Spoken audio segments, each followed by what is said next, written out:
Hi friends, welcome to channel. இன்னைக்கு TNPSC நம்ம எல்லாருமே ஆவலா எதிர்பார்த்துட்டு இருந்த எக்ஸாம் நோட்டிஃபிகேஷன் தான் அனௌன்ஸ் பண்ணியிருக்காங்க. அதாவது கம்பைன்ட் டெக்னிக்கல் எக்ஸாம் இன்டர்வியூ போஸ்ட்க்கான நோட்டிஃபிகேஷன். இது நம்ம ஆனுவல் பிளானரில் நோட்டிஃபை பண்ணியிருந்தாங்க டிஎன்பிஎஸ்சி. அதுவும் இதே நாளில் ரிலீஸ் பண்ணுவாங்கன்னு ஏற்கனவே இன்டிமேட் பண்ணியிருந்தாங்க. ஸோ சேம் டேட்டில் அச்சு பிசுறாமல் அவங்க அனௌன்ஸ் பண்ணிட்டாங்க.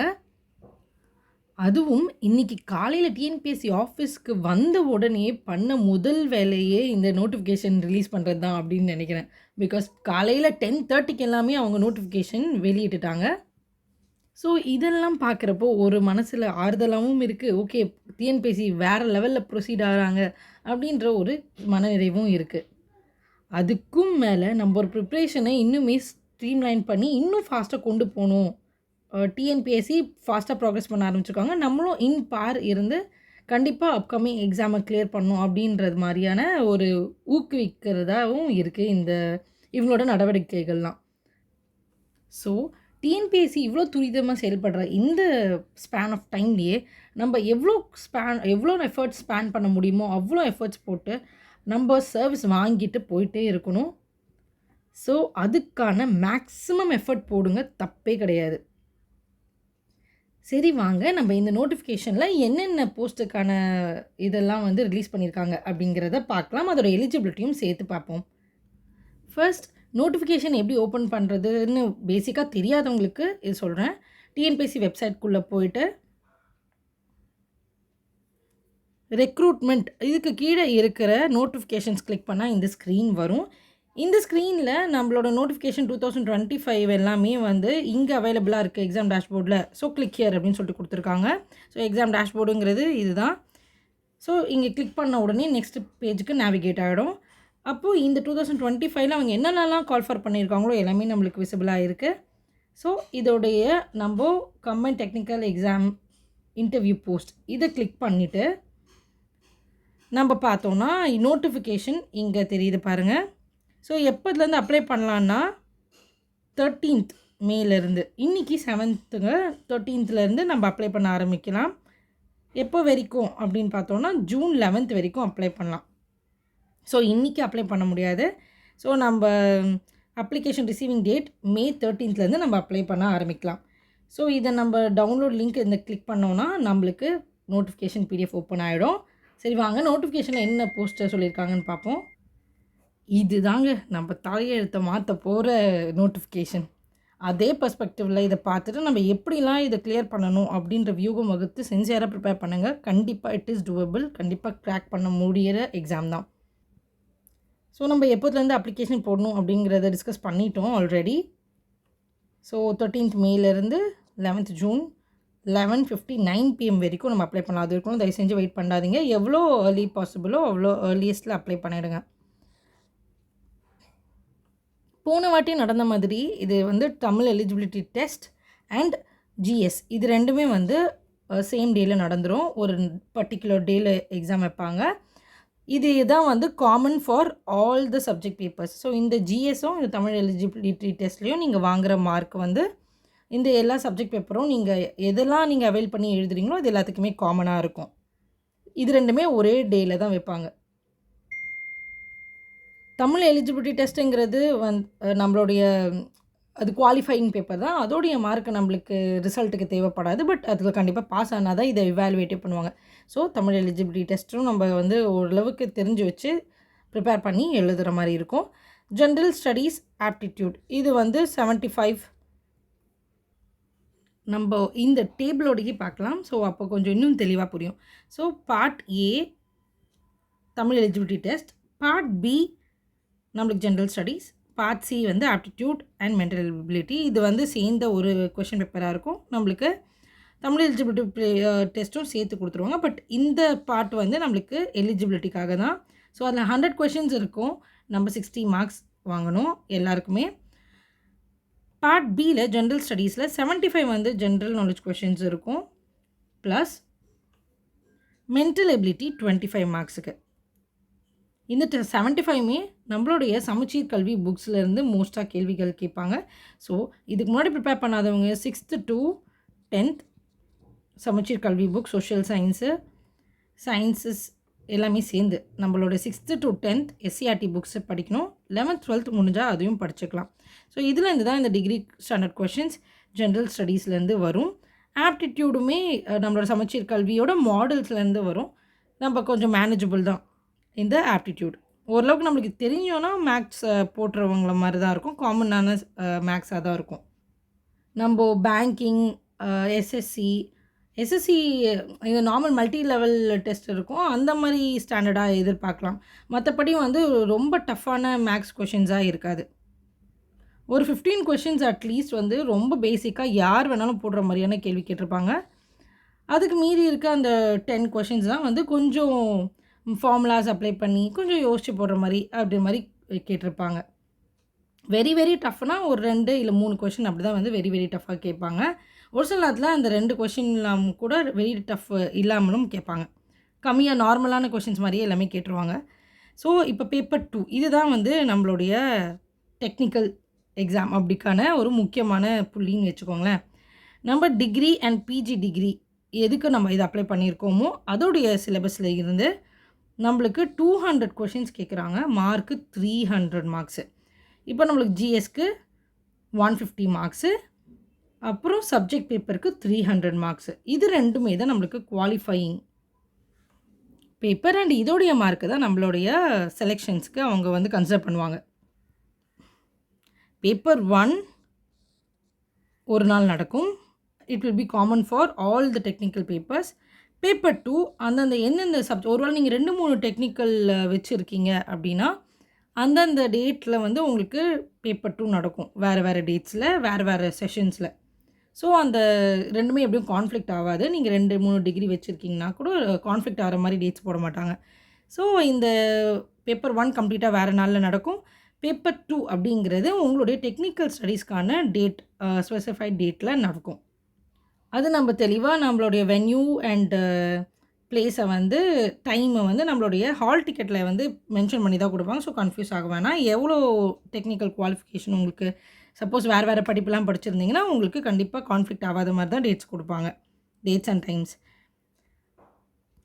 இந்த பேப்பர் 1ல் பார்ட் பி பார்ட் சியில் எடுக்கிற மார்க்கு ப்ளஸ் பேப்பர் 2ல் எடுக்கிற மார்க்கு இந்த 450 தான் நம்மளுக்கு குவாலிஃபைங்க்கு எடுத்துப்பாங்க. அது கூட சேர்த்து நெக்ஸ்ட்டில் இதில் நம்ம லிஸ்ட்டில் வந்துட்டோம் அப்படின்னா நம்மளுக்கு இன்டர்வியூ கூப்பிடுவாங்க. இது ரெண்டும் சேர்த்து தான் நம்ம ரேங்க் டிசைட் ஆகும். அதை பேஸ் பண்ணி தான் நம்மளுக்கு வேலை.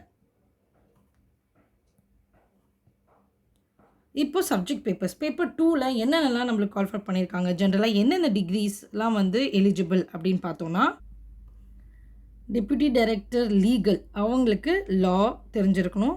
அதில் வெறும் டிகிரி இருந்தால் போதும். அதுக்கப்புறம் அசிஸ்டன்ட் டைரக்டர் ஸ்டாட்டிஸ்டிக்கல் அனாலிசிஸில் பிஜி டிகிரி எதிர்பார்க்குறாங்க.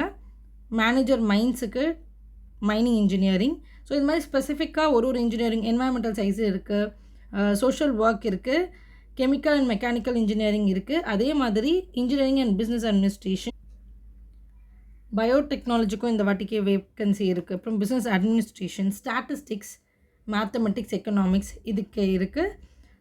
ஃபினான்ஷியல் அண்ட் காஸ்ட் அக்கௌண்டிங்க்கு இருக்குது. டவுன் பிளானிங்க்கு இருக்குது. கம்ப்யூட்டர் சயின்ஸ் இன்ஜினியரிங் பார்த்தோன்னா கம்ப்யூட்டர் சயின்ஸு, இன்ஃபர்மேஷன் டெக்னாலஜி இதுக்கெல்லாம் நம்மளுக்கு ஹிஸ்ட்ரியும் இன்க்ளூட் பண்ணி இருக்காங்க. பட் இந்த செக்ஷன் பார்த்தோன்னா லிட்டில் ட்ரிக்கி. இதுக்கு வந்து பிஹெச்டியும் இருக்கணும் அப்படின்னு சொல்லிட்டு நம்மளுக்கு குவாலிஃபிகேஷனில் கொடுத்துருக்காங்க. அதுக்கப்புறம் பேசிக்ஸ் ஆஃப் இன்ஜினியரிங். இது ஓவரால் ஒரு ஓவர்வியூ எதுலலாம் கொடுத்துருக்காங்க அப்படிங்கிறது. இப்போ வாங்க ஸ்பெசிஃபிக் போஸ்ட்டுக்கு என்ன மாதிரி டிகிரி எதிர்பார்க்குறாங்க அப்படிங்கிறத பார்ப்போம். அதுக்கு முன்னாடி நம்ம தமிழ் எலிஜிபிலிட்டி டெஸ்ட் டிஸ்கஸ் பண்ணியிருந்தோம் இல்லைங்களா? அதுக்கு வந்து Tamil reporter R English reporter இல்லாமல் மற்றவங்களுக்கு இந்த இது கீழே வருவாங்க. தமிழ் எலிஜிபிலிட்டி டெஸ்ட் இந்த நம்ம டிஸ்கஸ் பண்ணியிருந்தோம்ல, பார்ட் 1 பார்ட் 2 பேப்பர் 1 பேப்பர் 2 இந்த இதுக்கு கீழே வருவாங்க. ரிப்போர்ட்டராக இருக்கவங்க for the post of Tamil reporter and English ரிப்போர்ட்டராக இருக்கவங்களுக்கு வந்து கான்செப்ட்டு கொஞ்சம் ஸ்லைட்டாக மாறும். தமிழ் எலிஜிபிலிட்டி டெஸ்ட்டில்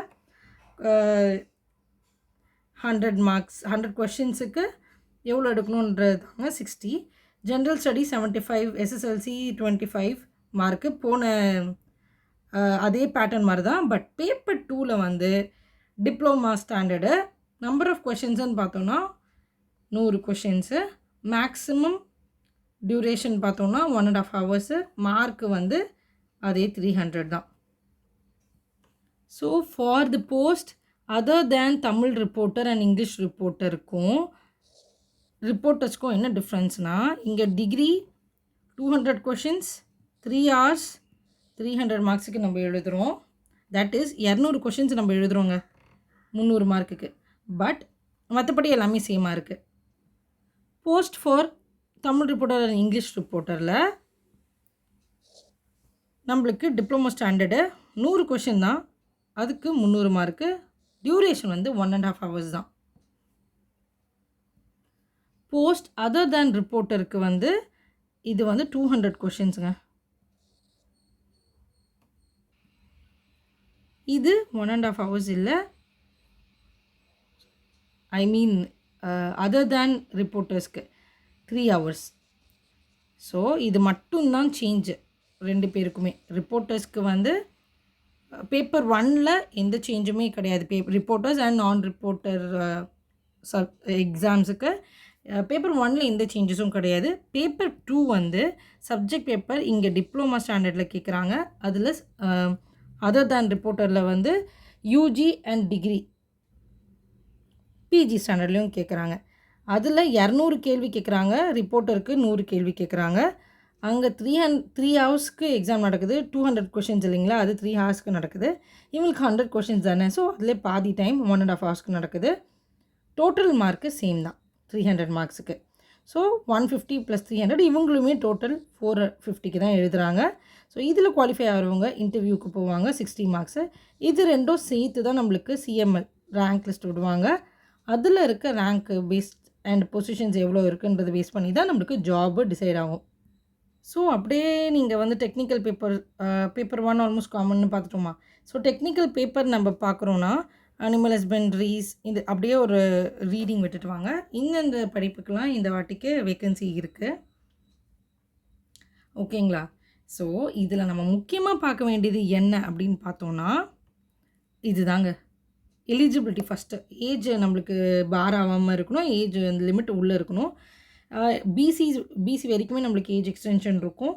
அதர் தென் பிசி நம்ம வந்து ஐ மீன் பிசி, எம்பிசி, எஸ்சி, எஸ்டி எல்லாருக்குமே வந்து ஏஜ் ரிலாக்ஸேஷன் இருக்கும். அதர்ஸ் வந்து ஓசி கேட்டகிரி, எஃப்சி கேட்டகிரி அவங்களுக்கு வந்து 32ன்னு நினைக்கிறேன். ஸோ அவங்க ஏஜ் மென்ஷன் பண்ணியிருப்பாங்க. ஸோ ஏஜுக்குள்ளே ஃபாலோ ஆகிறோமான்றது ஃபஸ்ட்டு நம்ம செக் பண்ணிக்கணும். அதுக்கு அடுத்து பார்த்தோம்னா நம்ம செக் பண்ண வேண்டியது வேக்கன்சிஸுங்க. இப்போ சப்போஸ் டெப்யூட்டி டைரக்டர் லீகலில் ஜென்ரலில் ஒன்று இருக்குது. அதே மாதிரி ஷார்ட் ஃபால் வேக்கன்சி எஸ்சியில் ஒன்று இருக்குது. சரி, இது வந்து அசிஸ்டன்ட் டைரக்டர் ஸ்டாட்டிஸ்டிக்கல் அனாலிசிஸ்ட் இதில். ஓகேங்களா. ஸோ இப்போது டெப்யூட்டி டைரக்டர் ஜென்ரல் டர்னுங்கிறனால எல்லா கம்யூனிட்டியுமே இதுக்கு அப்ளை பண்ணலாம். ஸோ இர்ரெஸ்பெக்டிவ் நீங்கள் வந்து இந்த குவாலிஃபிகேஷனுக்கு எலிஜிபிள்னால் இது நீங்கள் அப்ளை பண்ணலாம் இந்த எக்ஸாமுக்கு. இப்போது நீங்கள் இந்த குவாலிஃபிகேஷன் வச்சுருக்கீங்க, உங்களுக்கான போஸ்ட்டு இப்போது ஷார்ட் ஃபால் வேக்கன்சி எஸ்சின்னு வச்சுக்கோங்களேன். நீங்கள் வந்து வேறு category maybe MBC or BC வேறு சரி எஸ்டி கூட வச்சுக்கோங்களேன், வேறு கேட்டகிரியாக இருக்கீங்க. ஆனால் உங்களுக்கு எலிஜிபிலிட்டி இந்த எக்ஸாம் தான் அப்படின்னா இதுக்கு நீங்கள் வந்து எலிஜிபிளே ஆக மாட்டீங்க.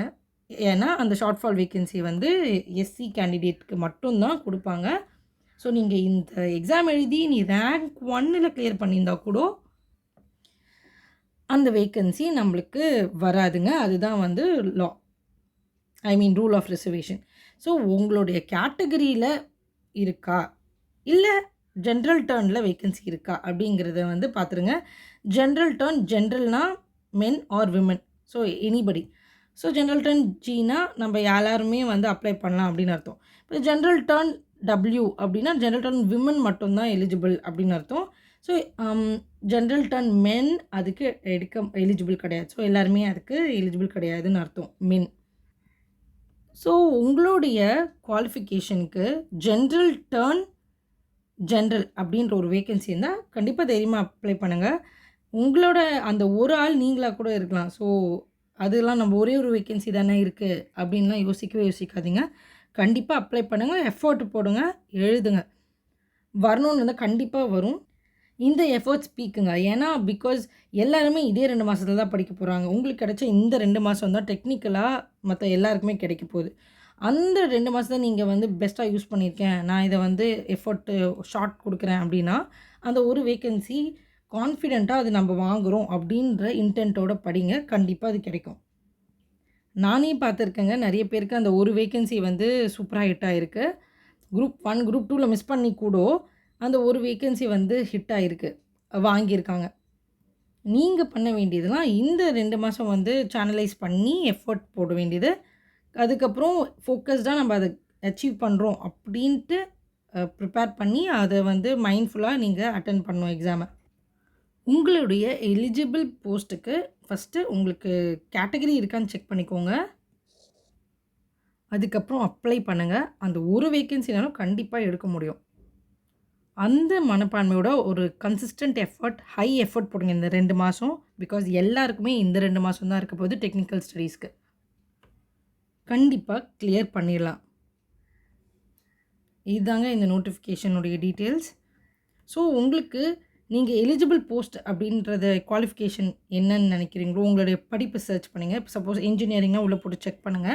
அதுக்கப்புறம் இந்த கோடு நம்பர்ஸ் இருக்கு இல்லைங்களா? அந்த கோடு போட்டு நீங்க செக் பண்ணீங்கன்னா, உங்களுடைய எலிஜிபிலிட்டி என்ன அப்படின்னு தெரிஞ்சிரும். இப்ப அந்த கோடு அந்த ரிலேட்டடா அந்த போஸ்ட்டுக்கு பார்த்தீங்கன்னா, அந்த கோட் நம்ம போட்டு சர்ச் பண்ணிட்ட உடனே, அதுக்கு degree in engineering, mechanical, electrical, computer science, electrical and electronics, computer science, information technology, ECE இது எல்லாமே வந்து எலிஜிபிள்.